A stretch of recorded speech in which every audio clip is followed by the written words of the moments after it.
بہت وقتوں کی بات ہے کہ ایک سلطنت میں ایک شہزادی رہتی تھی۔ وہ بہت ذہین اور ہونہار تھی۔ تعلیم مکمل ہونے کے بعد کچھ عرصے بعد بادشاہ وفات پا گئے۔ ساری سلطنت کا بوجھ شہزادی نور پر آ گیا۔ شہزادی بہت محنت کرنے لگی، دن رات کام کرتی۔ ملکہ جب شہزادی کو سونے کا کہتی تو وہ منع کر دیتی۔ نہیں اماں جان، میں نہیں سو سکتی۔ اگر میں سو گئی تو کام کون کرے گا؟ پھر آہستہ آہستہ اس کے جسم میں تھکاوٹ ہونے لگی اور وہ خود کو تھکا تھکا محسوس کرنے لگی۔ بہت دنوں سے وہ سوئی نہیں تھی۔ ملکہ نے کہا،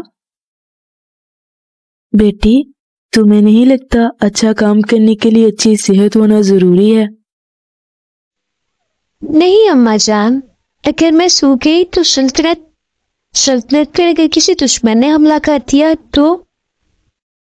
وہ دن بدن بیمار معلوم لگنے لگی۔ اب اسے کام کرنے میں بہت مشکل ہونے لگی۔ ایک رات جب وہ کام کر رہی تھی، ایک خوبصورت پری اس کے کمرے کی کھڑکی کے اندر آئی اور بولی، شہزادی، آپ کچھ دنوں سے سو نہیں پا رہی اور تھکی تھکی معلوم ہو رہی ہیں۔ اگر میں سو گئی تو کام کون کرے گا؟ اور تم کون ہو؟ میں خواب نگر کی پری ہوں۔ اگر آپ سوئیں گی نہیں تو خواب کیسے دیکھیں گی اور اپنے خوابوں کو سچ کیسے کریں گی؟ اس کے لیے نیند بہت ضروری ہے۔ ہاں تو لیکن اگر مگر کو چھوڑے آپ میرے ساتھ چلیں۔ پھر شہزادی پری دونوں ساتھ خواب نگر پہنچ گئے۔ وہاں بہت سی چھوٹی چھوٹی پریاں ادھر ادھر گھوم رہی تھی۔ شہزادی نے پوچھا، یہ سب کون ہے؟ یہ سب خواب کی پریاں ہیں جو سوئے ہوئے لوگوں کو خواب دکھاتی ہیں اور پھر وہ تمام پہلے سے زیادہ پرجوش ہوتے ہیں۔ پھر پری شہزادی کو خواب گاڑی کے پاس لائی اور بولی، شہزادی، آپ میرے ساتھ چلیے۔ وہ دونوں خواب گاڑی میں بیٹھ کر ایک گھر میں پہنچی جہاں ایک عورت سو رہی تھی۔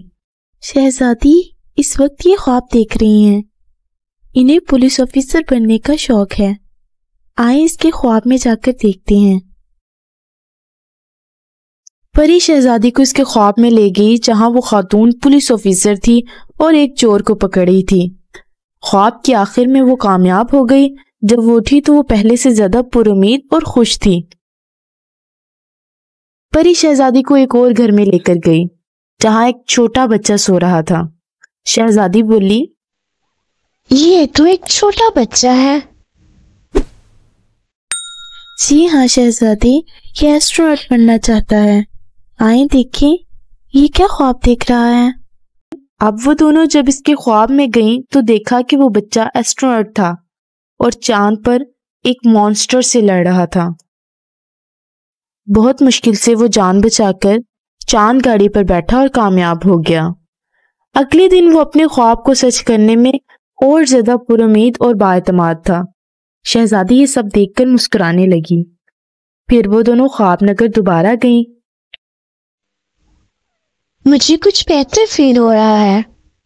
آپ نے ٹھیک کہا، مجھے نیند اور آرام کی ضرورت ہے۔ بہت خوب، چلے گھر چلے پھر۔ شہزادی پری کو لے کر گھر واپس آ گئیں۔ اس نے اچھی نیند دی اور آرام کیا۔ جب وہ اٹھی تو خود کو بہتر پایا۔ اپنے باغیچے میں گئی اور تازہ ہوا لی اور پھر کام کرنے لگی۔ ملکہ شہزادی کے کمرے میں آئی اور بولی، شہزادی، آپ پہلے سے بہتر اور خوش لگ رہی ہیں۔ خیر ہے؟ ٹھیک کہا آپ نے، مجھے نیند اور آرام کی ضرورت تھی۔ میں اب اچھا محسوس کر رہی ہوں، پہلے سے کافی پر امید اور بااعتماد۔ اس طرح شہزادی کو اس بات کا احساس ہوا کہ کام کے لیے آرام کی ضرورت ہوتی ہے اور صحت ہر چیز سے پہلے ہوتی ہے۔ اب وہ اپنی زندگی کو بھرپور طریقے سے گزارنے لگی۔